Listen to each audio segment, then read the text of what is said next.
महाराष्ट्र में एक गांव था जहां कमला अपनी बेटी करिश्मा के साथ रहती थी। कमला काजू की खेती किया करती थी। उसके खेतों का काजू पैक होकर देश विदेशों में जाया करता था। कमला का गांव में सबसे बड़ा घर था। धन संपत्ति होने के बावजूद कमला को अपने ऊपर कोई घमंड नहीं था। वह हर साल जाड़ों में गरीबों को कपड़े दान करती थी और समय समय पर गांव में भंडारा भी करवाती रहती थी। माँ, हम इतने अमीर कैसे हुए? क्या आपको कोई सोने का खजाना मिल गया था? नहीं बेटी, तुम्हारे पिताजी और तुम्हारे दादाजी बहुत मेहनती किसान थे। उन्होंने बहुत मेहनत से काजू की खेती करके धीरे धीरे धन संपत्ति अर्जित की थी। इसीलिए हमें अपनी संपत्ति पर घमंड नहीं करना चाहिए। माँ, हम हर साल इतना सारा खाना क्यों बांटते हैं? बेटा, धन इकट्ठा करने से ज्यादा संतुष्टि उसे दान करने में मिलती है। जब तुम बड़ी हो जाओगी तब यह बात खुद ही समझ जाओगी। कमला से जलने वालों की गांव में कमी नहीं थी। गांव में बनवारी नाम का एक किसान रहता था जो अपने खेत में गन्ना उगाता था। इस बार गन्ने की फसल फिर हल्की रही है। उधर काजू की खेती देखो कितनी बढ़िया हुई है। दोनों माँ बेटी पता नहीं इतने पैसों का क्या करती हैं। तुम उनसे ईर्ष्या क्यों करते हो? अभी परसों ही पूरे गांव में भंडारा करवाया था उन्होंने। कमला अच्छी इंसान है। ये दान दया सब दिखावा है। माँ बेटी ने बहुत धन छुपा कर रखा हुआ है। उधर कमला अपनी कार से घर लौट रही थी। सड़क पर एक गड्ढा था जिसमें पानी भरा हुआ था। कार का पहिया गड्ढे में चला गया और गंदे पानी के कुछ छींटे बनवारी पर गिर गए। कमला ने तुरंत कार रोकी और बनवारी से माफी मांगी। माफ करना बनवारी भैया, मेरा गड्ढे पर ध्यान ही नहीं गया था। कोई बात नहीं।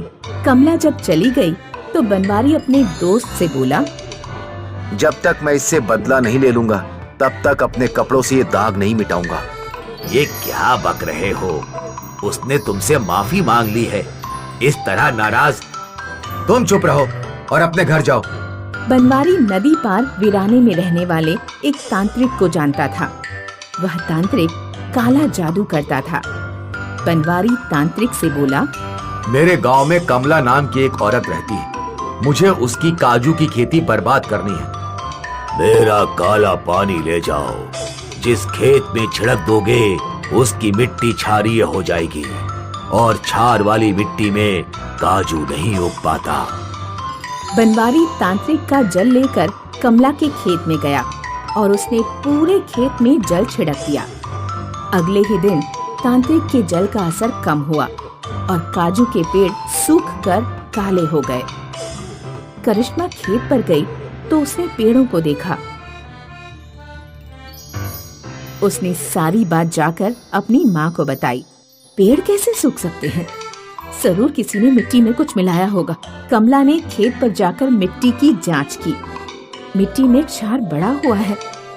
लगता है किसी ने कोई जादू किया है। हमारे इलाके में ऐसी मिट्टी कहीं नहीं पाई जाती। अब क्या होगा माँ? चिंता मत करो बेटी, तुम्हारे पिता ने मरने से पहले खेती पर एक किताब लिखी थी।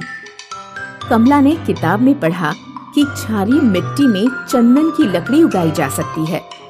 अगले ही दिन उसने अपने खेत में चंदन के पेड़ के बीज डाल दिए। कुछ महीनों बाद चंदन के पेड़ बड़े बड़े हो गए। उन्हें बेचकर कमला को काजू से भी दुगनी कमाई हुई। उसने गांव में भव्य भंडारा किया और गरीबों को जरूरत का सारा सामान बांटा। गांव के लोगों के बीच कमला की खूब वाहवाही हुई। गांव वालों के मुंह से कमला की तारीफ सुनकर बनवारी की आंखों में खून उतर आया। वह तुरंत गुस्से में तांत्रिक के पास पहुंचा और उसने तांत्रिक का गला पकड़ लिया। क्यों? तुमने तो कहा था कि तुम्हारी जल से कमला बर्बाद हो जाएगी, लेकिन वो तो और भी अमीर हो गई। मेरा गला छोड़ दो। मेरी कोई गलती नहीं है। तुमने काजू की खेती बर्बाद करानी चाहिए थी तो मैंने कर दी, लेकिन मुझे क्या पता था कि वो खेत में चंदन के पेड़ लगा देगी और अमीर हो जाएगी। मेरे पैसे वापस करो। तांत्रिक बनवारी के पैसे वापस करने से इनकार कर देता है। दोनों में लड़ाई हो जाती है। तांत्रिक अपनी भस्म बनवारी के ऊपर डाल देता है और बनवारी जलकर राख हो जाता है। उत्तर भारत के पहाड़ी इलाके में सुमेरपुर नाम का एक गांव था, जहां पिंकी और नैना अपनी माँ के साथ रहती थीं। उनके पिता का कुछ दिनों पहले ही स्वर्गवास हुआ था। पिंकी और नैना के पिता बादाम की खेती किया करते थे। बेटियों, तुम्हारे पिताजी तो अब हमारे बीच नहीं हैं। तुम दोनों में से ही किसी को बादाम बेचने बाजार जाना होगा। माँ, मैं बाजार जाकर बादाम बेचूंगी। नैना के अंदर बिल्कुल दिमाग नहीं है, इसे तो हिसाब जोड़ना भी नहीं आता। ओहो, बड़ी आई हिसाब जोड़ने वाली। माँ, बादाम बेचने मैं जाऊंगी। पिंकी का ध्यान सिर्फ लड़कों पर रहता है। इसे तो रास्ते में कोई लड़का मिल गया तो ये बादाम उदाम सब भूल जाएगी। तू तो बहुत दूध की धुली हुई है। टिंकू के बारे में बताऊं माँ को? बता, क्या बताएगी? अरे तुम दोनों लड़ना बंद करो। पहली बार तो मैं तुम दोनों को बादाम बेचने भेजूंगी। जो भी ज्यादा मुनाफा कमा कर लौटेगा, अगली बार से फिर वही बादाम बेचने जाएगा। पिंकी और नैना की माँ दोनों को 5-5 सोने के बादाम देती है। माँ, इन सोने के बादामों का हम क्या करेंगे? तुम बस इन्हें अपने साथ रखो। जरूरत पड़ने पर जो भी तुम में से बुद्धिमान होगा वो इनका इस्तेमाल कर लेगा। अब तुम दोनों बादाम बेचने जाओ। पिंकी और नैना बादाम से भरी टोकरी अपने सिर पर रखती हैं और अलग अलग रास्तों से बाजार की ओर निकल पड़ती हैं। पिंकी जिस रास्ते से जा रही थी, उस रास्ते पर ठगों की एक टोली रहती थी। टोली में एक औरत और 2 आदमी हैं। देखो, एक भोली भाली लड़की आ रही है। फटाफट अपनी अपनी जगह पर पहुंच जाओ। बहुत दिनों बाद कोई शिकार इस रास्ते से गुजर रहा है। पिंकी रास्ते पर जा रही है। एक आदमी उसे रोकता है।